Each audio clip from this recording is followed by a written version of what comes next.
অনেক মা রমজানে সন্তানেরে উঠাইতে চায় রোজা রাখার জন্য, বাবা বাধা দেয়, বলে এই বয়সে রোজা রাখলে শরীর নষ্ট হয়ে যাবে।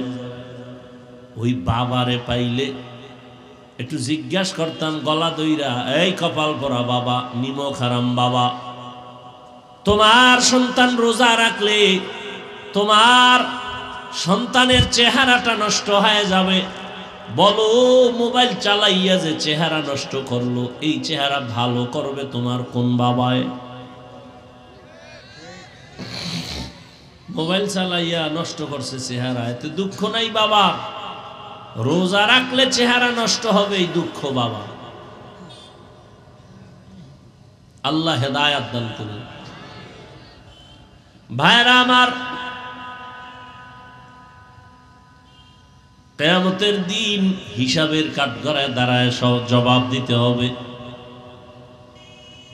এই জন্য আল্লাহ কোরআনে বলেন, ইয়া আইয়ুহাল্লাযীনা আমানু কু আনফুসাকুম ওয়া আহলিকুম নারা ওয়াকুদুহান নাস ওয়াল হিজারা আলাইহা মালাইকাতুন গিলাযুন শিদাদুন লা ইয়াসুনাল্লাহা মা আমারাহুম ওয়া ইয়াফআলুনা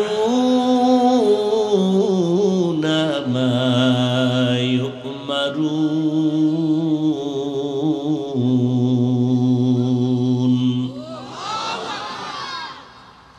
ও মুমিন, জাহান্নাম থেকে নিজেকে বাঁচাও, তোমার আহালকেও বাঁচাও।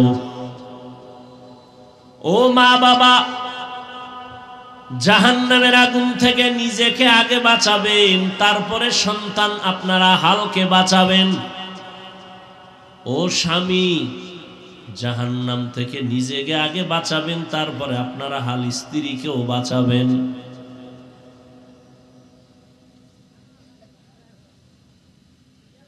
শিক্ষক, আপনি জাহান্নামের আগুন থেকে নিজেকে আগে বাঁচাবেন, তারপরে ছাত্রদেরও বাঁচাবেন।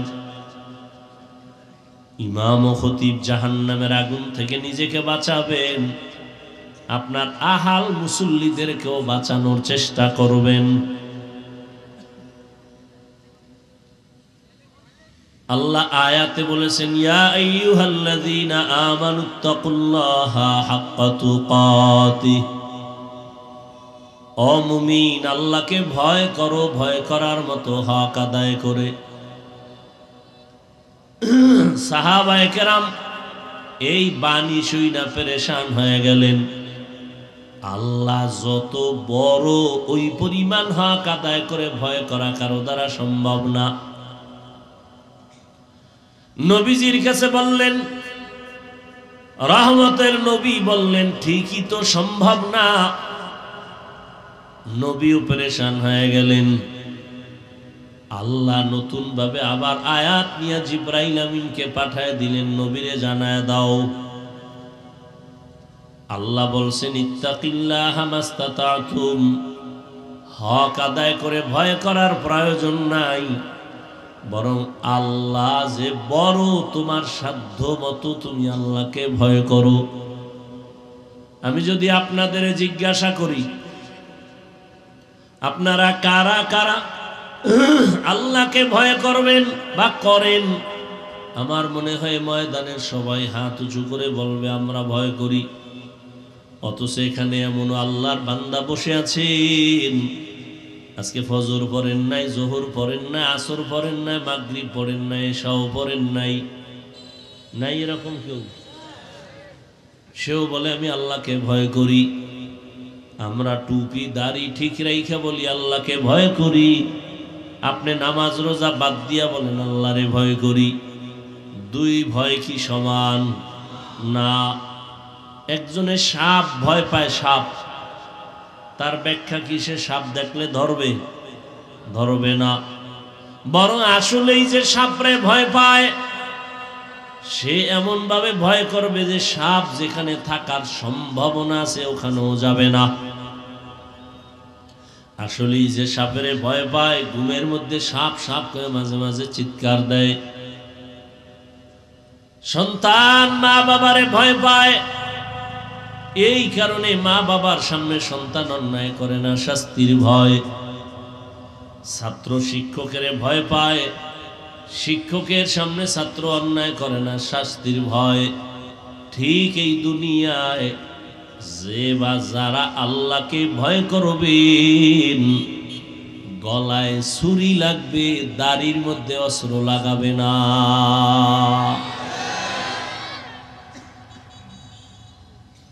কখনো দাড়ির মধ্যে অস্ত্র লাগাবে না। অথচ দুঃখ লাগে রে বাবারা, অনেক কপাল পোড়া যুবক আছে, শিক্ষিত মানুষ আছে, যদি আপনি বলেন ভাই দাড়ি রাখেন না কেন, মুসলমান হিসেবে তার অন্তর যদি আল্লাহর ভয় থাকতো তো বলতো হ্যাঁ দাড়ি রাখা দরকার, পারি না, দোয়া কইরো, চেষ্টা করব। কিন্তু কি পরিমাণ বেয়াদব, প্রশ্ন করলে দেখবেন বলে দাড়ি না রাখলে অসুবিধা কি আছে না নাই? তুমি দাড়ি রাখো না ভয় নিয়ে তুমি দোয়া চাইবা, আর যদি তুমি বলো অসুবিধা কি, তাহলে এর থেকে বেয়াদবি দুনিয়াতে আর কিছুই হতে পারে। আল্লাহ হেদায়াত দান করুন। নামাজ না পড়লে অসুবিধা কি? তো তুমি যে অসুবিধা কি স্লোগান দাও, নবী যদি বলে তোর মতো বেয়াদব উম্মত আমার না হইলে অসুবিধা কি, তখন উপায় কি হবে?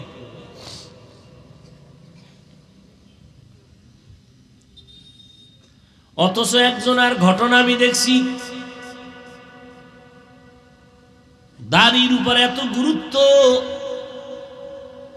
এক আল্লাহর প্রিয় বান্দা মদিনাতুল মুনাওয়ারায় আছেন, তাকে জিজ্ঞাসা করা হলো, নবী তো দাড়ির গুরুত্ব দিয়া গেছেন, দাড়িবিহীন লোকটা যখন মদিনায় এসে নবীরে সালাম দেন, নবী জবাব দেন কিনা? আল্লাহর বান্দা বড় আলেম, বড় বুজুর্গ বলেন, রহমতের নবী এই ব্যক্তির সালামের জবাব দেয় না। কারণ যারা দাড়ি কাটে বা ছাটে 24টা ঘন্টার সেকেন্ডে সেকেন্ডে সেকেন্ডে সেকেন্ডে অল টাইম কবিরা গুনাহ লেখা হয়। ও ঘুমায় থাকলেও কবিরা গুনাহ লিখতে থাকে ফেরেশতারা। যতদিন পর্যন্ত তওবা না করবে ততদিন পর্যন্ত অনবরত ও গোসল করতে যাবে ওই দাড়ি কাটার গুনাহ লেখা। কয়েকটা গুনাহ আছে, এটি তওবার সুইচ দিয়ে বন্ধ না করলে অনবরত গুনাহ লেখাই হয়, লেখাই হয়, লেখাই হয়। এর মধ্যে একটা হলো যারা দাড়ি কাটে ছাটে, আর একটা হইলো এই যে পায়ের টাকনু গিরার নিচে লঙ্গি বা পায়জামা পরে, সব সময় যদি না পড়ে কিন্তু ওই কবিরা গুনাহ লেখাই হবে, অনবরত লিখতেই থাকবে তওবা না করা পর্যন্ত। আল্লাহ হেদায়াত দান করুন। আল্লাহ বলেন আমাকে ভয় কর। তো ভয় করার মানি, ভয়ের নাম তাকওয়া। ভয়ের মানি হলো গুনাহ করবে না, আল্লাহর ভয়, আযাবের ভয়, নিজের গুনাহ থেকে বাঁচায় রাখবেন। আল্লাহ এদের জন্য সুসংবাদ দিয়েছেন, যারা আমার ভয়, আযাবের ভয়ে গুনাহ থেকে নিজেরে বাঁচাইবে, আমি আল্লাহ তাকে বিনা হিসাবে জান্নাত দিয়ে দিব। ওয়া আম্মা মান খাফা মাকামা রাব্বিহি ওয়া নাহান নাফসা আনিল হাওয়া ফাইন্নাল জান্নাতা হিয়াল মাওয়া।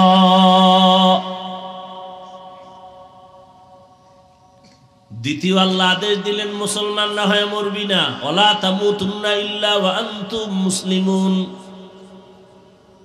আল্লাহ কথা বলেন না বক্তা না হইয়া মরবি না, পীর না হয়ে মরিস না, ডাক্তার, প্রফেসর, ইঞ্জিনিয়ার, ধনী না হয়ে মরবি না। আল্লাহ বলেন তুমি ধনী না গরিব জানার দরকার নাই, পীর না মুরিদ জানতে চাই না, আলেম না মূর্খ জানতে চাই না, মুসলমান কিনা এটা জানতে হবে। কারণ প্রত্যেকটা মানুষের আল্লাহর কাছে প্রিয় আসল পরিচয় হলো মুসলমান। কি? ওয়ামান আহসানু কাওলাম মিম্মান দাআ ইলাল্লাহ ওয়া আমিলা সালিহান ওয়া ক্বালা ইন্নানী মিনাল মুসলিমিন। যে ঈমান আনছে নেক আমল করে আর তার শেষ দাবি আমি মুসলমান, আল্লাহ কয় তার থেকে ভালো মানুষ আর কেউ না। আর আমগো পরিচয় হইল সব নকল। হুজুর আমার চিনেননি না তো? কয় আমি তো অমুক দলের সেক্রেটারি।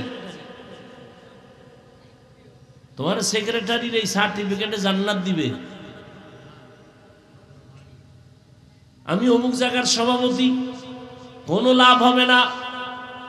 কে সভাপতি, কে প্রজা, কে রাজা, কে ইমাম, কে মুক্তাদি, কে ডাক্তার, কে রোগী, সাদা কাফনে যেদিন ঢুকবে ওদিন সবার বাহাদুরি শেষ হয়ে যাবে। কিয়ামতের দিন হাত আল্লাহর সামনে কথা বলবেন। কেমনে বলবেন, কিভাবে বলবেন তা আল্লাহই ভালো জানেন। হাত বলবে, হে মালিক, তুমি যেই কাজের জন্য হাতটা বানাইছো, হাত ওই ডিউটি পালন করার সুযোগ পায় নাই। হাত দিয়া বান্দা মা বাবার খেদমত করবে, হাত দিয়া আলেম ওলামার সহযোগিতা করবে, হাতের দ্বারা মানুষের কল্যাণে কাজ করবে। এই হাতের 5টা আঙ্গুল, আবার এক এক আঙ্গুলের মধ্যে আবার 4টা করে গিরা আছে। কি আছে? নাই? 5 আঙ্গুলে কয়টা? কয়টা? বান্দা তোমার এগুলো অনর্থক আল্লাহ বানায় নাই। 5 বেলার নামাজের পরে সালাম ফিরায় তুমি ডান হাতের এই আঙ্গুলের গিরাগুলো গুনে গুনে 33 বার সুবহানাল্লাহ পড়ো, 33 বার আলহামদুলিল্লাহ পড়ো, 34 বার আল্লাহু আকবার পড়ো। তাহলে আঙ্গুলের এই গিরাও অনর্থক না। তাসবিহ। আবার ঘুমের সময় একবার পড়ো। তুমি যখন ঘুমাইতে যাও বিছানায় শুইয়া শুইয়া অথবা বসে বসে 33 বার সুবহানাল্লাহ, 33 বার আলহামদুলিল্লাহ, 34 বার আল্লাহু আকবারের তাসবিহ পড়ো ওযু সহকারে ডান হাতের। এই কোন হাতের? অনেকের দেখা যায় বাম হাতের কর গুইনাই গিরাগুলো গুইনা পড়ে, এটা উচিত না। ডান হাতের।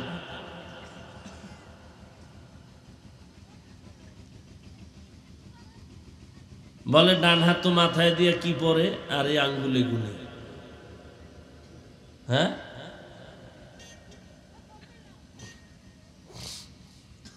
নামাজের সালাম ফিরাইয়া 3 বার পড়বে আস্তাগফিরুল্লাহ, আস্তাগফিরুল্লাহ, আস্তাগফিরুল্লাহ। কয়বার? এর আগে পড়বে আল্লাহু আকবার। আস্তাগফিরুল্লাহ কয়বার? তার আগে কি পড়বে? কোন সময় এই কাম?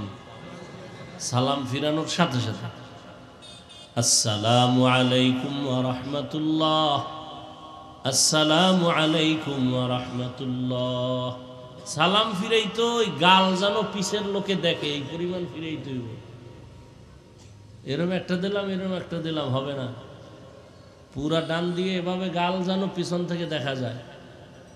আবার বাম দিকে ফিরাইলো, পিছন দিয়ে বাম গাল দেখা যায়। নজর থাকবে সিনার উপরে। কোথায়? না কাতারের শেষ মাথায়। এত সোজা নামাজ।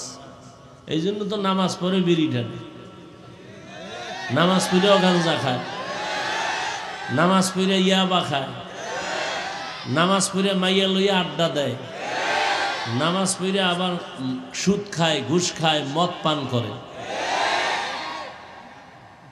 নামাজ কাজে লাগে না। কাজের নামাজ পড়ে না, লাগবে কেমন? সালাম ফিরানো মাত্রই আল্লাহু আকবার, আস্তাগফিরুল্লাহ, আস্তাগফিরুল্লাহ, আস্তাগফিরুল্লাহ। হ্যাঁ, এরপরে কি আমল করে আমি জানি না, আপনারা কি করেন? বাম হাতে আর ডাইন হাত মাথায় কি আমি বুঝি না, এটা কি? হ্যাঁ, আস্তাগফিরুল্লাহ পড়তে কি মাথায় হাত দেওয়া লাগবে? হ্যাঁ, এবার কেমনে আমরা যে আমল করি, আমি আমল করি এই আস্তাগফিরুল্লাহ 3 বারের পর 11 বার ইয়া নূর, ইয়া নূর, ইয়া নূর, ইয়া নূর, ইয়া নূর। এটা কয়বার? 11 বার পইরা চোখে ফু দেওয়া। কোথায়? এরপরে মাথায় হাত দিয়া ইয়া কবিয়্যু, কি ইয়া কবিয়্যু 11 বার ডান হাত দিয়া। এরপরে এবার ডান হাতের কর গুইনা গুইনা গুইনা গুইনা আল্লাহ আলহামদুলিল্লাহ 34 বার আল্লাহু আকবার। এইটা বাম হাতের কাম কি? না প্রায় মানুষ করে, আমি বুঝি না, কেউ জিজ্ঞামই সময় পাই না কি করে, বাম হাত দিয়ে করে কি আল্লাহ জানে। তো মাথার কি কাম আর বাম হাতের কি কাম? ডান হাত মাথায়, বাম হাতে কি গুনে আল্লাহ জানে। আর গুনে কি? বিদ্যুৎ ফেল, খালি শেষ। আলহামদুলিল্লাহ বলতে সময় লাগে না, মানে খালি এরকম খালি ঘুরাইতেই থাকে ঘুরাইতেই থাকে, কি করে আল্লাহ জানে। এই নামাজ। এরপরে ফরজ নামাজের পরে দোয়া কবুল হয়। ইমাম সাহেব যে সবাই নিয়ে দোয়া করে, এটা নামাজের অংশ না। কেউ চাইলেও করতে পারে, না চাইলেও করতে পারে, কোনো সমস্যা নাই। তবে ফরজ নামাজের পরে দোয়া করা লাগবে, কারণ দোয়া কবুলের সময় দোয়া করবে মুখতাসার। আর এমনি হাদিসে শিখাইছে দোয়া কি? আল্লাহুম্মা আনতাস সালাম ওয়া মিনকাস সালাম তাবারাকতা ওয়া তাআলাইতা ইয়া যাল জালালি ওয়াল ইকরাম। এরপরে আবার এটা যদি না পারেন, এটা পড়েন, সবাই পারেন। রব্বানা আতিনা ফিদ দুনিয়া হাসানাহ ওয়া ফিল আখিরাতি হাসানাহ ওয়া কিনা আযাবান নার। এই দোয়াটা মানে আপনি গুইনা গুইনা হাজার কোটি যা চাইবেন, এই দোয়ায় সব ঢুকানো আছে। ও আল্লাহ, দুনিয়াতে যত কল্যাণ আমার জন্য দরকার সব দাও, আখেরাতে আমার কল্যাণে যা প্রয়োজন সব দাও। এই সব ঢুকানো একটা আয়াতে। রব্বানা আতিনা ফিদ দুনিয়া, দুনিয়ার সমস্ত হাসানা আমাকে দাও। অফিল আখেরাতি, আখেরাতের হাসানাও দাও। অকিনা আযাবান নার, জাহান্নামের আযাব থেকে কি দাও? মুক্তি দাও। নামাজ বড় কঠিন। তাহলে হাত কিয়ামতের দিন আল্লাহর কাছে বলবে।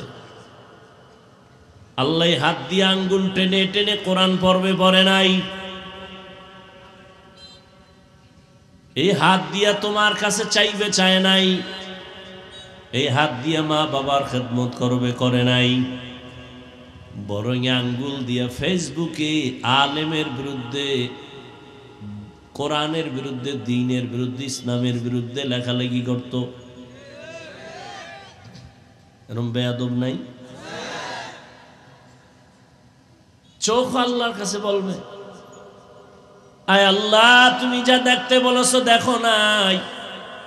এই চোখ দিয়া মা বাবা দেখবে সওয়াব, এই চক্ষু দিয়া আলেম দেখবে সওয়াব।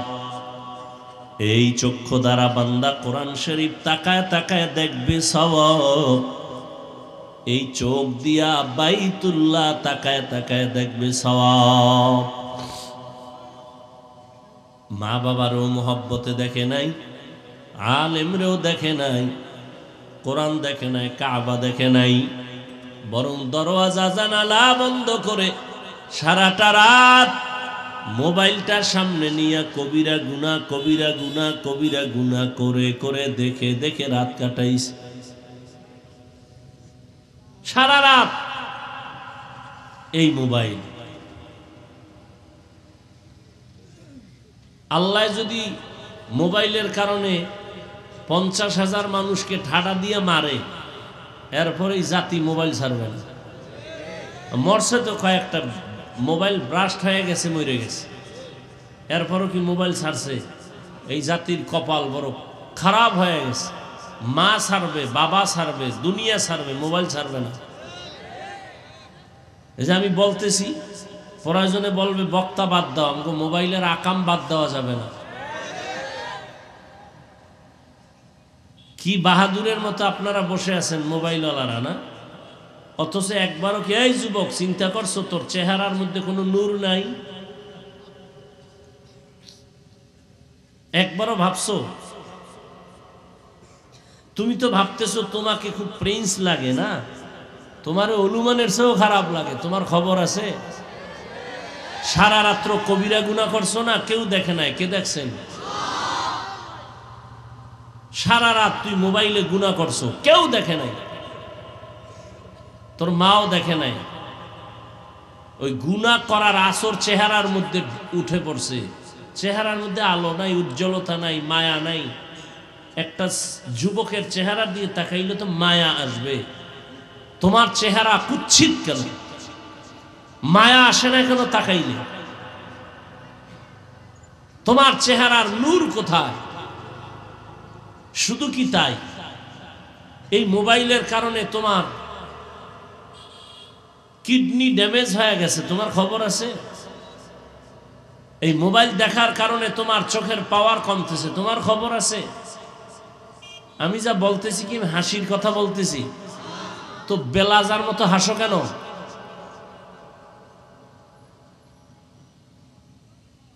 আমি তো হাসির কথা বলি নাই। আমি যা বলছি যদি একটু গভীরভাবে চিন্তা করো, গলা ফাটায় কান্না করা উচিত যে আমার কপাল এত খারাপ কেন, আমি এত খারাপ কেন হইলাম। এই মোবাইল দেখার কারণে তোমার হার্ট দুর্বল হয়ে গেছে, ব্রেন দুর্বল, কানের পাওয়ার দুর্বল, ঈমান আমল তো নাই, ওই চরিত্র শেষ। তুমি বুকে হাত দিয়ে বলতে পারবা না যে তোমার চরিত্র ভালো। লেখাপড়া তাও শেষ। এই একটা মোবাইলের কারণে মায়ের সাথে কত বেয়াদবি করেছে এই সন্তান। জীবনে দুনিয়াতে এই অভিশপ্ত কপাল নিয়ে জন্ম নিলি কেন? এই মোবাইলের কারণে বাবার সাথে কত বেয়াদবি করেছো, শিক্ষকের সাথে বেয়াদবি করেছো। এই মোবাইলকে কেন্দ্র করে মা বাবার কত টাকা চুরি করেছো। এই মোবাইলকে কেন্দ্র করে আলেমদের সাথে বেয়াদবি, ইমামদের সাথে বেয়াদবি, মুরব্বীদের সাথে বেয়াদবি। এক কথায় তোর জীবনের কি পাইছো মোবাইল দিয়া, যে তুই এখন মরে গেলে তোর মাও খুশি। বলবে না আমি খুশি, কিন্তু মনে মনে কাঁদবে আর বলবে তোর চরিত্রের কারণে আমি মা অনেক জায়গায় লজ্জা পেয়েছি, তুই মরে গেছো, একটা বালা গেছে। বালিশে মাথা লাগায় চিন্তা করিও যে তোমার কপালে কার অভিশাপ লাগছে, কারণ কি? অথচ তোমার মতোই যুবক, জীবনে মাদ্রাসায় পড়ে নাই, জেনারেল লাইন স্কুল কলেজে 5 ওয়াক্ত নামাজ পড়ে নাই। তাহলে ওর পাও ধোয়া পানি খা, দেখ একটু লজ্জা আসেনি? ওর পাও ধোয়া পানি পান কর 3 বেলা খালি বেনে, দেখ একটু লজ্জা আসেনি?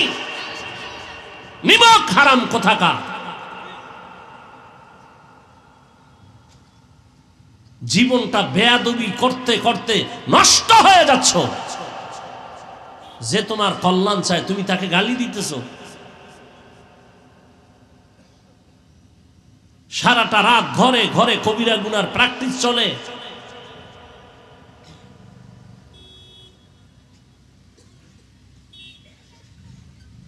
কত প্রাণ চলে গেছে, তাজা তাজা প্রাণ, শুধু এই মোবাইল কেন্দ্র করে। বেঁচে থেকে লাভ কি? যদি আরো 20 বছর বাঁচো, পঙ্গু হয়ে বাঁচতে হবে। কেন? হাতের পাওয়ার থাকবে না, চোখের পাওয়ার নাই, কানের পাওয়ার নাই, হার্ট নাই, কিডনি নাই, তো বিছানায় শুয়ে শুয়ে কানতে হবে, আর কোনো উপায় নেই। তো কিছু যুবকেরা মোবাইল মোবাইল করে ল্যাংটা পাগল হয়ে গেছে রাস্তায়, খবর জানো? খবর জানো না? না, মোবাইল চালাইতে চালাইতে চালাইতে, গেমস খেলতে খেলতে এখন রাস্তায় অর্ধুলাঙ্গ পাগল, ল্যাংটা ঘুরে।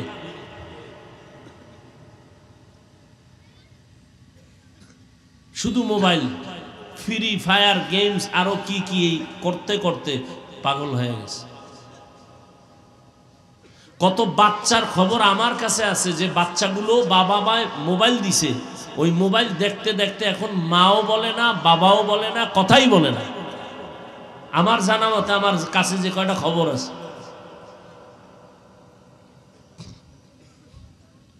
আল্লাহ সব ভাইকে হেদায়াত দান করুন। মসজিদে গেলে সেখানে এই মোবাইলের ঝামেলা, ওয়াজের প্যান্ডেলে বসবো কথা বলবো এই মোবাইল।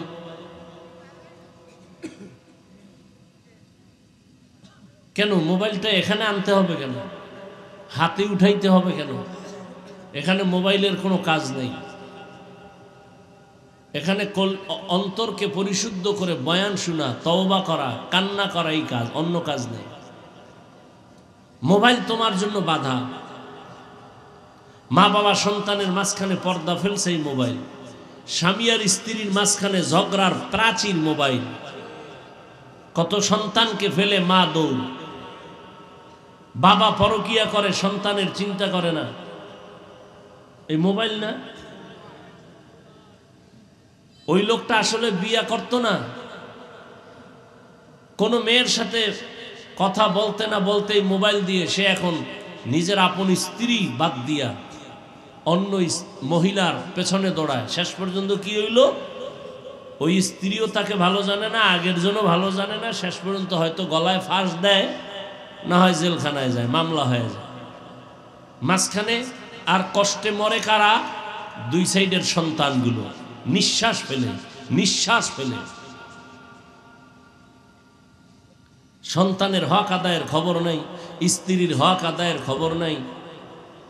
সারা রাত মোবাইল। আপনাদেরকে না, গোটা দুনিয়ার বিশেষ করে মানুষ সহ মুসলমানদেরকে আল্লাহ যেন এই মোবাইলের গুনাহ থেকে হেফাজত করেন। আপনার সরকারের সাথে কন্টাক্ট হয়েছে 8 ঘন্টা ডিউটি, যথাযথ টাইম আপনি ডিউটি করেন না, 1 ঘন্টা কম করছেন, 1 ঘন্টার বেতন নেওয়া হারাম। কি খাইতেছেন?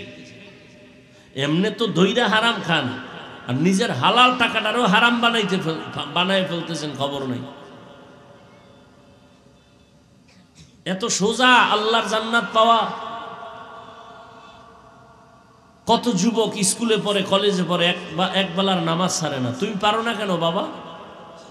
তোমার মতোই তো যুবক, র্যাব, আর্মি, পুলিশ, বিডিআরের চাকরি করে, নামাজ পড়ে। তুমি কেন পারো না? তোমার বিবেক নামের আদালতকে জিগাও যে আমার কপাল খারাপ কেন? রাস্তায় গাড়ি চালায় ড্রাইভার, যুবক, নামাজ পড়ে, তুমি পারো না কেন? নদীর মধ্যে মাছ ধরে, কৃষি কাজ করে, 5 ওয়াক্ত নামাজ পড়ে, তোমার মতো যুবক, আমগো মতো হুজুর না, তো তুমি পারো না কেন?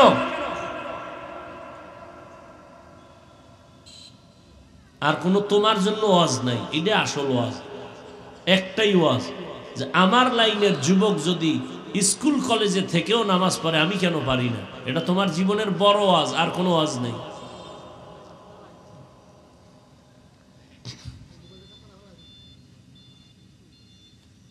মা বাবাগুলো একেবারে বেপরোয়া হয়ে গেছে, সন্তানগুলোকে কন্ট্রোল করবে খবর নাই। এই জন্য রসুল 1500 বছর আগে তাবিজ দিয়ে গেছেন, 7 বছর বয়সে সন্তানকে নামাজের মুসাল্লায় দাঁড় করাও, 10 বছরে একটু শাস্তি দিয়ে হলেও নামাজ পড়াও, ছোট থেকে কন্ট্রোলে নাও, আজীবন খেদমত করবে এই সন্তান মা বাবা। আল্লাহ সবাইকে কবুল করে। এজন্য আল্লাহ পাক বলছেন, দায়িত্বশীলরা রেডি হও, কিয়ামতের দিন সন্তানেরা মা বাবার বিরুদ্ধে আল্লাহর আদালতে মামলা দিবে।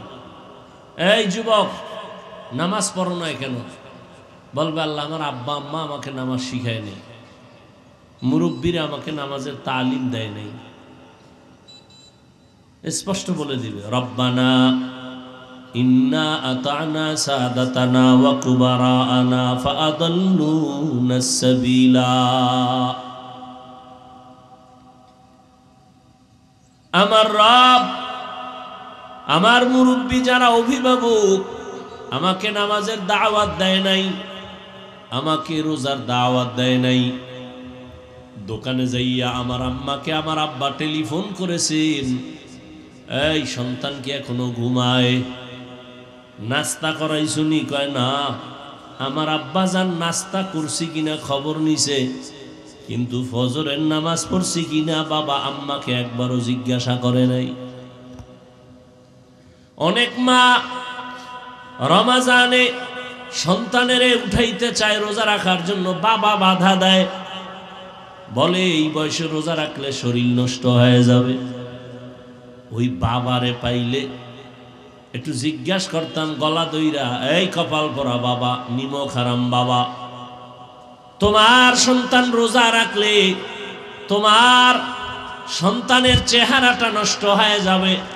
বলো মোবাইল চালাইয়া যে চেহারা নষ্ট করলো, এই চেহারা ভালো করবে তোমার কোন বাবায়? মোবাইল চালাইয়া নষ্ট করছে চেহারা, এতে দুঃখ নাই বাবা? রোজা রাখলে চেহারা নষ্ট হবে, এই দুঃখ বাবা। আল্লাহ হেদায়াত দান করুন। ভাইরা আমার, কিয়ামতের দিন হিসাবের কাঠগড়ায় দাঁড়ায় সব জবাব দিতে হবে। এই জন্য আল্লাহ কোরআনে বলেন, ইয়া আইয়ুহাল্লাযীনা আমানু কু আনফুসাকুম ওয়া আহলিকুম নারা ওয়াকুদুহান নাস ওয়াল হিজারা আলাইহা মালাইকাতুন গিলাযুন শিদাদুন লা ইয়াসুনাল্লাহা মা আমারাহুম ওয়া ইয়াফআলুনা মা ইউমারুন।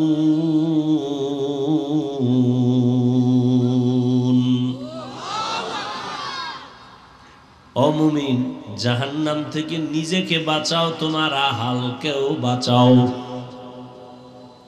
ও মা বাবা, জাহান্নামের আগুন থেকে নিজেকে আগে বাঁচাবেন, তারপরে সন্তান আপনারা হালকে বাঁচাবেন। ও স্বামী, জাহান্নাম থেকে নিজেকে আগে বাঁচাবেন, তারপরে আপনারা হাল স্ত্রীকেও বাঁচাবেন।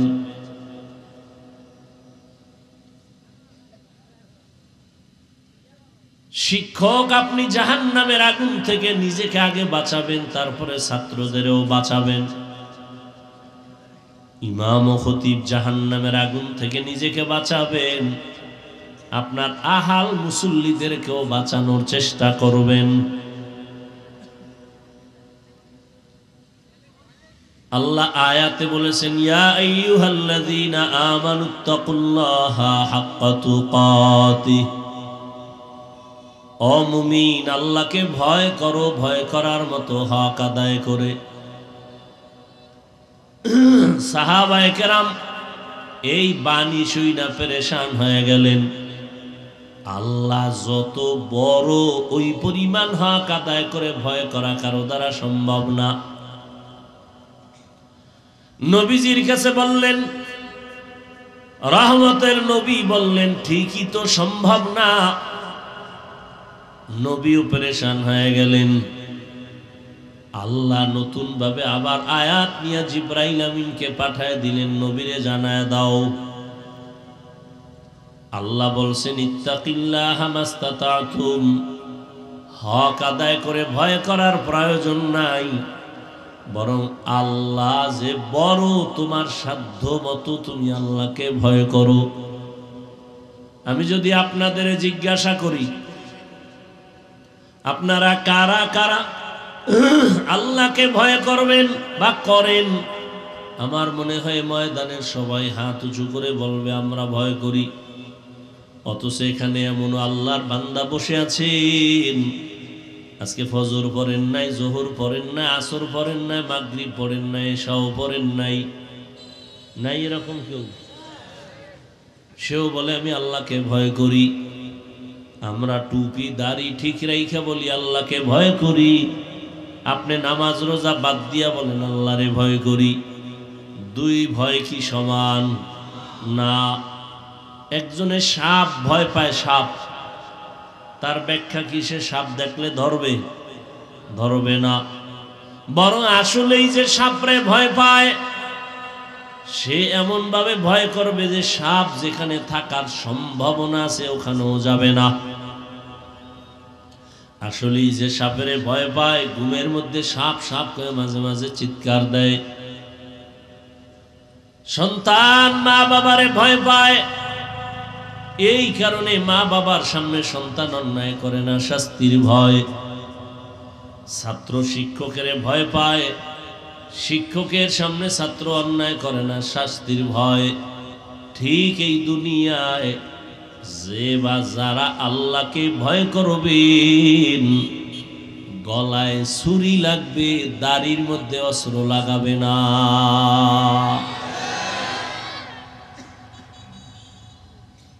কখনো দাড়ির মধ্যে অস্ত্র লাগাবে না।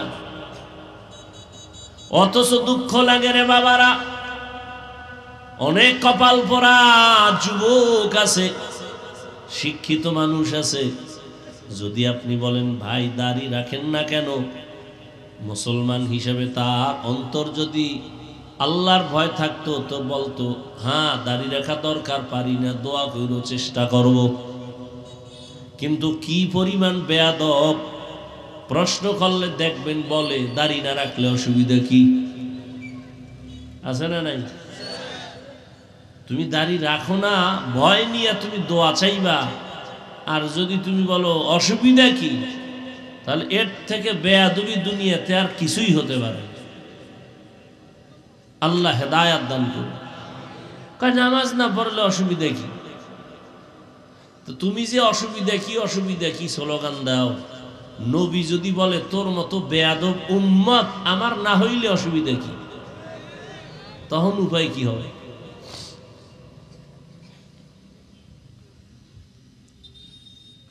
অথচ একজনের ঘটনা আমি দেখছি,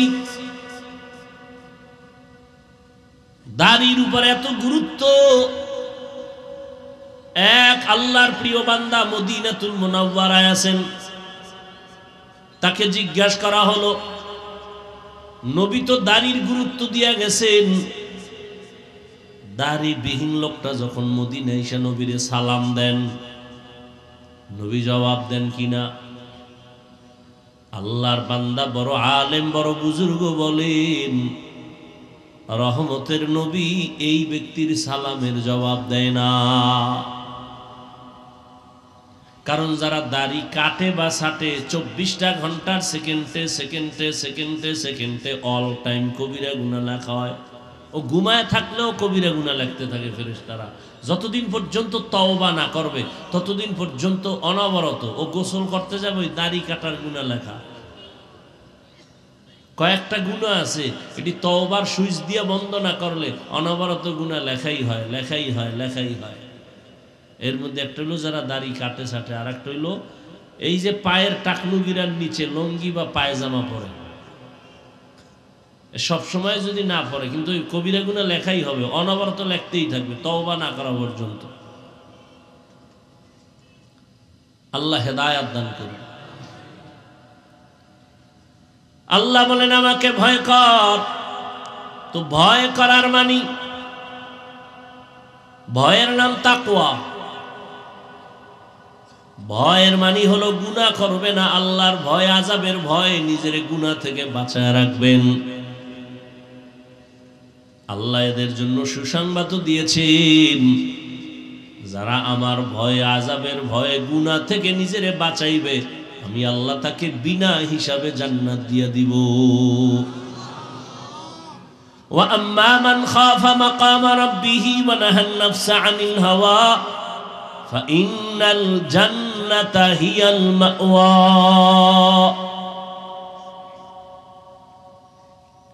দ্বিতীয় আল্লাহ আদেশ দিলেন মুসলমান না হয়ে মরবি না, ওয়ালা তামুতুন্না ইল্লা ওয়া আনতুম মুসলিমুন। আল্লাহ কথা বলেন না বক্তা না হইয়া মরবি না, পীর না হয়ে মরিস না, ডাক্তার, প্রফেসর, ইঞ্জিনিয়ার, ধনী না হয়ে মরবি না। আল্লাহ বলেন তুমি ধনী না গরিব জানার দরকার নাই, পীর না মুরিদ জানতে চাই না, আলেম না মূর্খ জানতে চাই না, মুসলমান কিনা এটা জানতে হবে। কারণ প্রত্যেকটা মানুষের আল্লাহর কাছে প্রিয় আসল পরিচয় হলো মুসলমান। কি? ওয়ামান আহসানু কাওলাম মিম্মান দাআ ইলাল্লাহ ওয়া আমিলা সালিহান ওয়া ক্বালা ইন্নানী মিনাল মুসলিমিন। যে ঈমান আনছে, নেক আমল করে, আর তার শেষ দাবি আমি মুসলমান, আল্লাহ কয় তার থেকে ভালো মানুষ আর কেউ না। আর আমগো পরিচয় হইল সব নকল। হুজুর আমার চিনেননি না তো? কয় আমি তো অমুক দলের সেক্রেটারি। তোমার সেক্রেটারির এই সার্টিফিকেটে জান্নাত দিবে? আমি অমুক জায়গার সভাপতি, কোনো লাভ হবে না।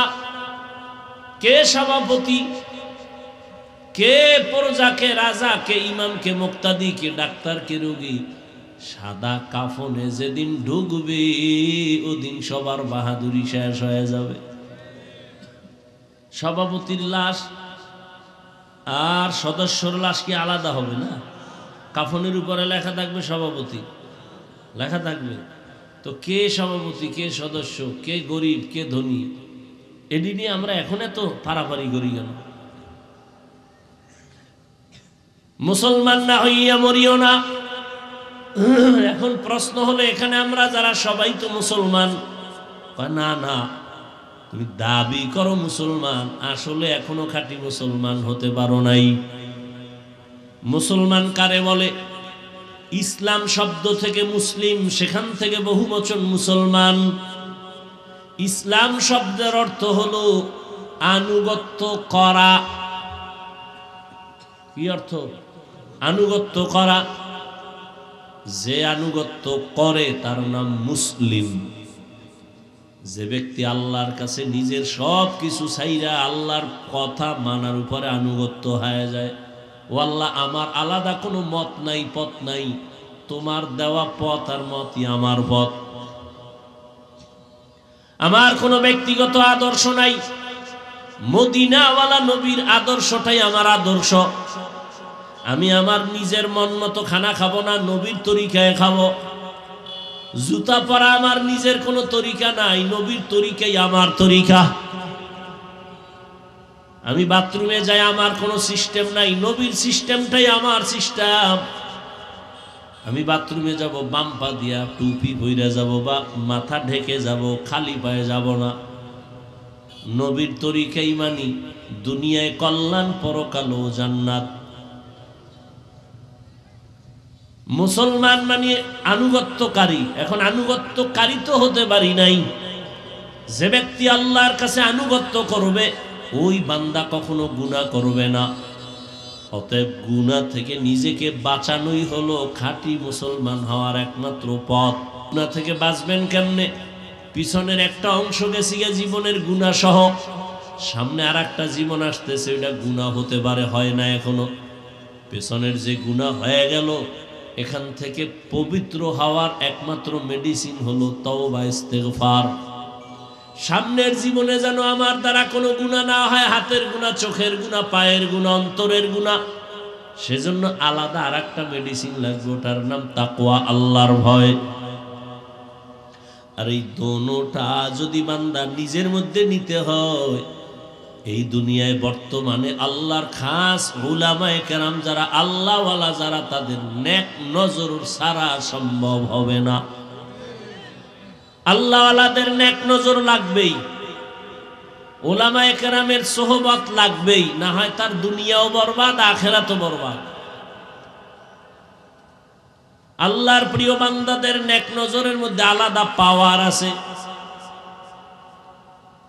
কোরআনের ভাষায় ওই পাওয়ারের নাম ফুরকান, হাদিসের ভাষায় ওই পাওয়ারের নাম হলো ফেরাসাত। সাধারণ মানুষ যা দেখে না, আল্লাহর প্রিয় বান্দারা অনেক কিছু দেখেন, আল্লাহর দেওয়া নূরের আলো দিয়ে দেখেন। ওই পাওয়ারের নাম ফুরকান, কোরআনের ভাষায়, হাদিসের ভাষায় ফেরাসাত। ওমরে ফারুক খুতবা পড়তেছেন, হঠাৎ একটা অপ্রাসঙ্গিক আওয়াজ দিলেন, খুতবার সাথে সংযোগ না, আলাদা একটা আওয়াজ দিলেন। কি? এক ব্যক্তিরে ডাক দিলেন, ইয়া সারিয়াতাল জাবাল। একবার না, তিনবার, ইয়া সারিয়াতাল জাবাল, খুব জোরে, ইয়া সারিয়াতাল জাবাল। এই সারিয়া, পাহাড় পাহাড় পাহাড়। ওমর যেখানে আওয়াজ দিছেন, সারিয়া কোথায়? কয় ওমর যেখানে আছেন ওখান থেকে 2000 কিলোমিটার দূর ইরানের ভেতরে সারিয়া যুদ্ধ করে। 2000 কিলোমিটার দূরে খুতবার মধ্যে ওমর কয়, সারিয়া পাহাড়। সারিয়ারে জিজ্ঞাসা করা হলো, ওমরের আওয়াজ শুনছিলা? কাছে বৈশা যেভাবে শোনা যায় ওইভাবেই শুনছি।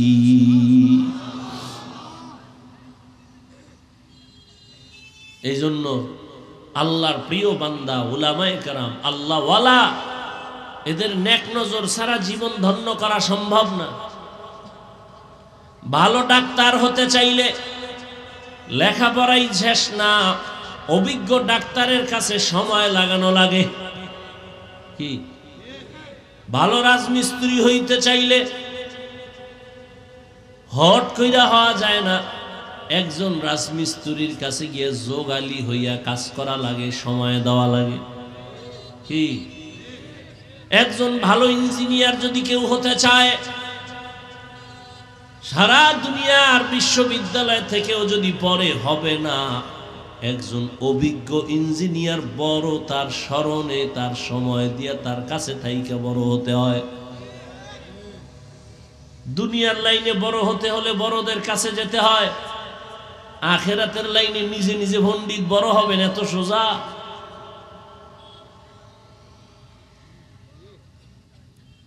ওমরের মতো বান্দা এত বড় কেন, যারে শয়তান দেখলে ভয় পায়?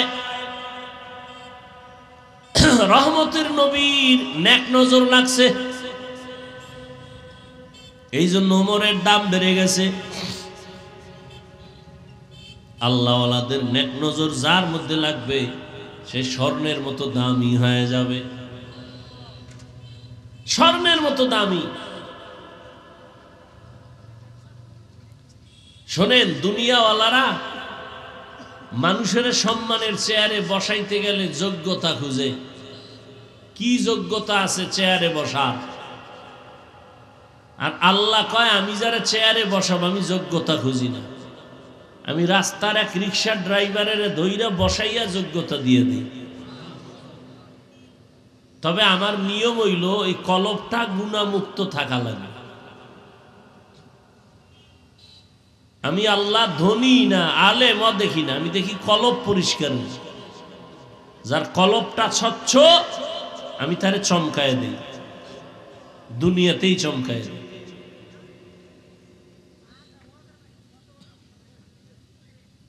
দশজন সাহাবা আপনারা জানেন অবশ্যই জান্নাতের সার্টিফিকেট পাইছে না দুনিয়ায়? কথা বলেন না। এর মধ্যে কিন্তু বেলালের নাম নাই, বেলালের নাম নাই, কিন্তু বেলালের মর্যাদা অনেক।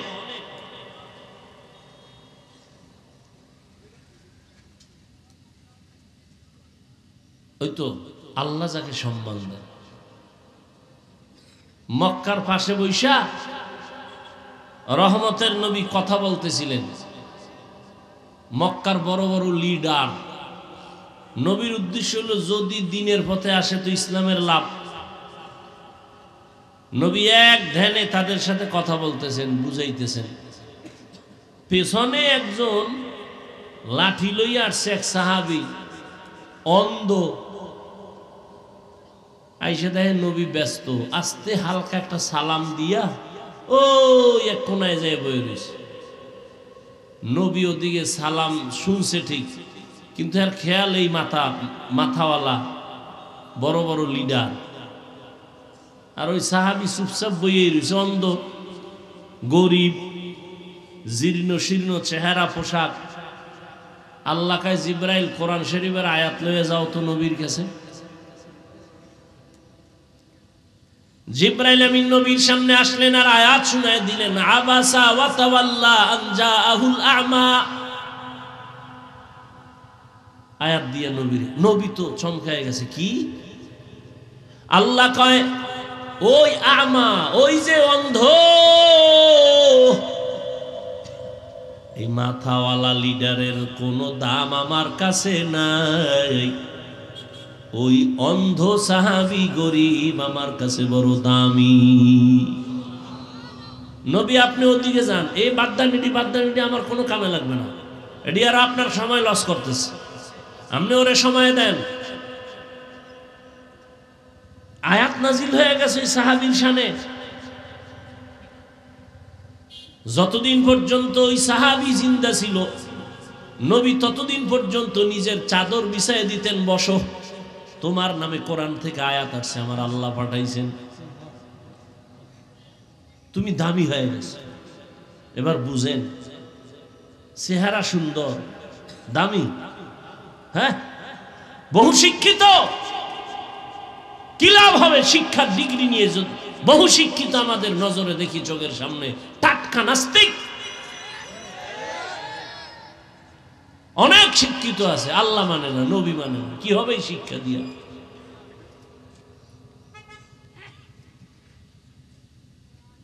মক্কার কাফেরেরা বলতো মুহাম্মদের কাছে যাব, কিন্তু মূর্খ লোক বয়ে রয়েছে, আশেপাশে যাইতে মন চায় না। আমাকে গ্রামে কয় না খাওয়ার বাহানা, ভাজা মাছের ঝোল, ও খাইবে না, এবার ভাজা মাছের ঝোল দাও। ওই বেঈমানের গোষ্ঠী কালেমা পড়বে না, একটা অজুহাত দিল। মুহাম্মদের কাছে মনে চায় যাইতে, কিন্তু মূর্খ লোক পাশে বসাতো, কেমনে যায়? এই বাংলাদেশে ওই বেঈমানদের কিছু অন্তর ফসা মানুষ এখনো আছে এই দুনিয়ায়। কি বলে জানেন? তাবলিগে মূর্খরা যায়, চরমনাই মূর্খরা যায়, আমরা সেখানে যাব কেন? বলে না, বলে না? কত বড় নিকৃষ্ট বেয়াদব!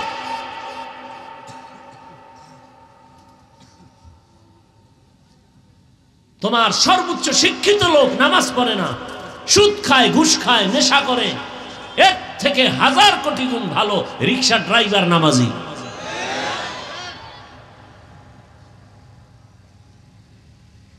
আল্লাহ হেদায়েত দান করুন। ইয়া আইয়ুহাল্লাযীনা আমানুত্তাকুল্লাহা হাক্কা তুকাতিহি ওয়া লা তামুতুন্না ইল্লা ওয়া আনতুম মুসলিমুন। ও আমার কলিজার যুবক, ও পর্দার আড়ালের আম্মা জানেরা, বোনেরা, আমি এতক্ষণ আপনাদেরকে যত কথা শুনাইলাম, একবারও কিন্তু বলি না এই যুবকেরা স্কুলে তালা দিয়া মাদ্রাসায় আয়, আমি পাঁচকুল্লি পড়ছি, তুইও পড়, একবারও বলি নাই বাবা। আমি তাবলিগের লাইনের সন্তান, একবারও বলি নাই তাবলিগ না করলে জাহান্নামে যাইবা। আমি কওমি মাদ্রাসার সন্তান, একবারও বলি নাই কওমিতে না গেলে জাহান্নাম। না, আমি পীরের মুরিদ, আমি একবারও বলি নাই তুমি পীরের কাছে যাও। আমি কি বলতে চাই বুঝো বাবা, স্কুলে পড়ো আলহামদুলিল্লাহ, কলেজে পড়ো আলহামদুলিল্লাহ, চাকরি করো, ব্যবসা করো আলহামদুলিল্লাহ, তুমি একজন ডাক্তার হও, প্রফেসর হও, ইঞ্জিনিয়ার হও, একজন ব্যবসায়ী হও, চাকরিজীবী হও, তবে দাবি আমার ছোট একটা বেয়াদব হইও না। তোমার ব্যবহারে কোনোদিন মা বাবা যেন কষ্ট না পায়, আলেম কষ্ট না পায়, শিক্ষকেরা কষ্ট না পায়। মা বাবার দোয়া নিয়া, শিক্ষকের দোয়া নিয়া, ওলামায়ে কেরামের পরামর্শ নিয়া তুমি নামাজ পড়ো, চোখের হেফাজত করো, কলেজে পড়লেও জান্নাত রেডি, ডাক্তার হইলেও জান্নাত, ইঞ্জিনিয়ার হও, জান্নাত পাইবা। যদি সবার দোয়া নিয়ে চলো, নবীর আদর্শ মতো চলো। ঢাকা কলেজে যাও, জাহাঙ্গীরনগরে যাও, বহু ছাত্র পাগড়ি মাথায়, দাড়ি লম্বা, পাঁচ ওয়াক্ত নামাজ পড়ে, পিছন থেকে তাকাইলে মনে হয় মসজিদের খতিব, অথচ মাদ্রাসার ছাত্র না, কলেজে পড়ে ঢাকায়। কিও তোমার এমন রং কেন? আলেমের নেক নজর লাগছে, আল্লাহর প্রিয় বান্দাদের নেক নজর লাগছে, তো আমার রং পাল্টায় গেছে। একটা যুবক ছেলে কলেজে পড়ুয়া, আমার মতো একটা জামা টুপি লইয়া মাদ্রাসায় আসছে, হুজুর দোয়া চাই, করো কি? কোন মাদ্রাসায় পড়নি? কয় না, কুমিল্লা কলেজে পড়ি। এই অবস্থা কেন? কয় হুজুর উলামায়ে কেরামের দোয়া বয়ান শুনে এই লাইনে আসছি, আমি আর কলেজে পড়বো না, মাদ্রাসায় যাব। আমি বললাম পরামর্শ কার? কয় আপনার। আঙ্কে আমার সাথে তো মাত্র দেখা, তুই কি পরামর্শ নিলি? নিতে আসছো? হা। আঙ্কে আমি যা বলবো মানবি নি? মানবো। তাহলে তুই কলেজের লেখাপড়া বাদ দিবি না, তুই একটা ডাক্তার হ, ইঞ্জিনিয়ার, যা কিছু হও, তোর মতো ডাক্তার, ওসি, ডিসিএসপি হ, তাও আমাদের অনেক লাভ। তুই যে এই জামা জমা পইরা ক্লাস করো, কয় কথা শিক্ষক শিক্ষিকারা কিছু কয় না, কয় শিক্ষকেরাও খুব মহব্বত করে, শিক্ষিকারাও আমার দোয়া করে। আচ্ছা বাদ দে হেডি, তোর ক্লাসে মেয়েরা নাই আছে, ছেলেরা কয় এরা কিছু কয় না? কয় না, দুষ্টামি যারা করে ওদেরকে ওরা আমার মাঝে মাঝে ডাকে। মেয়েরা কয় ও একটু আল্লাহর লাইনে আছে, ওরে ডিস্টার্ব করিস না, ওরে সাইরা দে। মেয়েরা সাক্ষী দিয়ে আমারে সরাই দেয়, আমি গুনাহ থেকে মোটামুটি বাইসা যেতে পারি। কিন্তু এরপর আমার মন ভালো না, আমি চাই পুরা বুজুর্গ হয়ে যাবো, গুনা টুনার রাস্তায় থাকবো না। আমি কি মোটামুটি লাইনে আসবি, আরো পরে ওই লেখাপড়া কর। জেনারেল লাইনে আমার ডাক্তার দরকার, ইঞ্জিনিয়ার দরকার, এদেশে ইসলামী মনার ডিসি দরকার, সাংবাদিক দরকার। এই ডাকাত আর বেয়াদব তাসনিমার মতো ডাক্তার চাই না, বেয়াদব আহমদ শরীফের মতো নাস্তিক মার্কা প্রফেসর চাই না। ইসলামী মনা ডিসি হ, ইসলাম দেশে কায়েম হয়ে যাবে। ইসলামী মন নিয়া এসপি হও, এমপি হও, তাহলে দেশে আর চুরিও থাকবে না, দুর্নীতিও থাকবে না। ও যুবক বাবারা, অনুরোধ, 5 বেলার নামাজ পড়ো, মোবাইলের গুনাহ থেকে নিজেরে বাঁচাও। না হয় চরিত্র না থাকলে জীবনে কোনোদিন তুমি কোথাও সম্মানের চেয়ারে দাঁড়াতে পারবা না, সবাই ধিক্কার দিয়া তাড়ায় দিবে। আবার এই যে মোবাইল দেখতে দেখতে কিন্তু তুমি রোগী হয়ে যাইতেছো, খবর নাই, টের পাইবা। মেয়াদ যখন শেষ হয়ে যাবে, চোখের পার্সের মেয়াদ থাকবে না, কানের মেয়াদ থাকবে না, জবানের মেয়াদ থাকবে না, হাতের মেয়াদ থাকবে না। মেয়াদ আছে তোর হায়াতের শেষ পর্যন্ত, তুই আগে এটারে খাইয়া লাইছো, মেয়াদ শেষ, এখন অকেজ হয়ে যাবি। রোগ কিন্তু বাড়তেছে দিন দিন।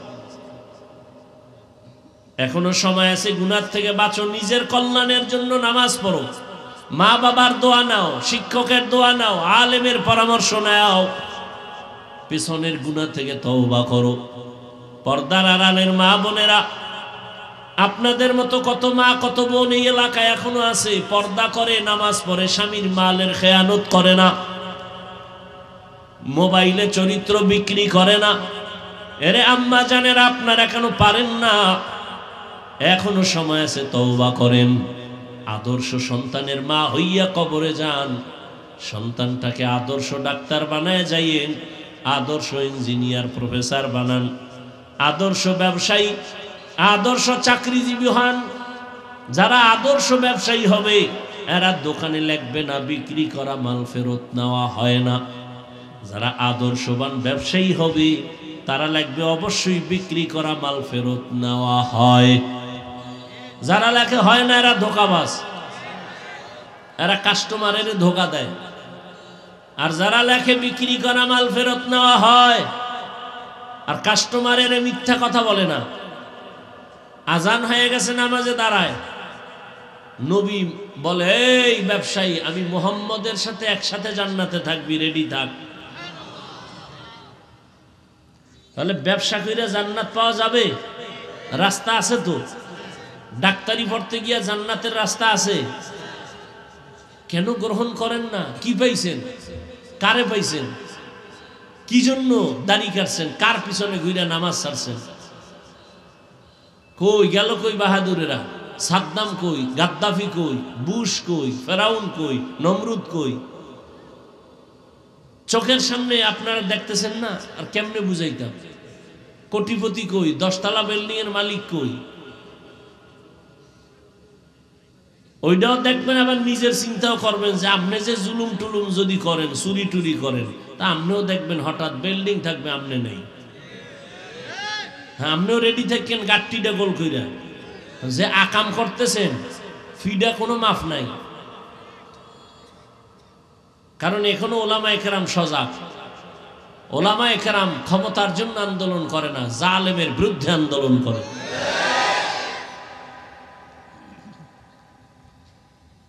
খাঁটি মুসলমান হয়ে যদি মরতে চান, পিছনের গুনাহ থেকে তওবা করে মাফ নেন, সামনে গুনাহ করব না বলে ওয়াদা করেন।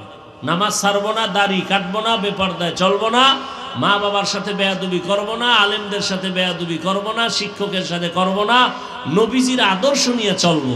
এই তওবা করে প্রতিজ্ঞা হন, জীবন যাক আর থাক, নামাজ আর ছাড়বো, বেপরদায় চলবো, দাড়ি আর কাটবো, কারা কারা রাজি? আল্লাহ সবাইকে কবুল করে। বয়ান চলবে, কেউ উঠা বসা করবেন না। সুবহানাল্লাহি ওয়া বিহামদিহি, সুবহানাকাল্লাহুম্মা বিহামদিকা, আশহাদু আল্লা ইলাহা ইল্লা আনতা আস্তাগফিরুকা ওয়া আতুবু ইলাইক। বয়ান শুনে শেষ দোয়া করে যাবেন। আমার অনেক দূরে যেতে হবে, দোয়া চাই।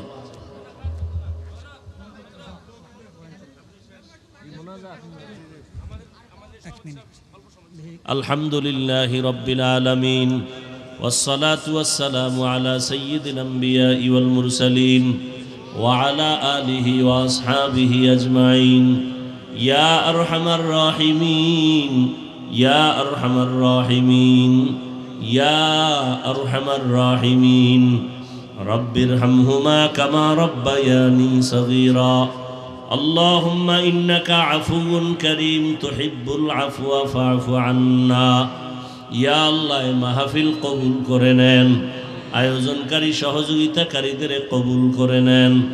আয় আল্লাহ, দান সদকাকারীদের কবুল করে নেন, মাদ্রাসা মসজিদগুলো কবুল করে নেন, এলাকায় শান্তি দান করেন, আমার কলিজার যুবকদের কবুল করে নেন, মা বোনদের আবেদা পর্দাওয়ালা বানায় দেন। আয় আল্লাহ, মুরব্বীদেরকে কবুল করে নেন, সারা দুনিয়াবাসীকে মাফ করে দেন, বাংলাদেশ শান্তির দেশ বানায় দেন, নবীজির সুন্নাতলা জীবন দান করেন, নবীজির রওজা বাইতুল্লাহ জিয়ারতের জন্য কবুল করে নেন। আমরা যারা হাত তুলেছি, আমাদের মা বাবা মুরব্বী যারা দুনিয়ায় নাই, তাদেরকে জান্নাত দান করেন, যারা বেঁচে আছেন হায়াত বাড়ায় দেন। আমাদের ভেতরে যারা অসুস্থ, কুদরতের দ্বারা দ্বীনের মোহাব্বতে সুস্থ করে দেন, মুখালিফের মুআফিক বানায় দেন, চলার পথে ইজ্জতের সাথে হেফাজতের ব্যবস্থা করে দেন।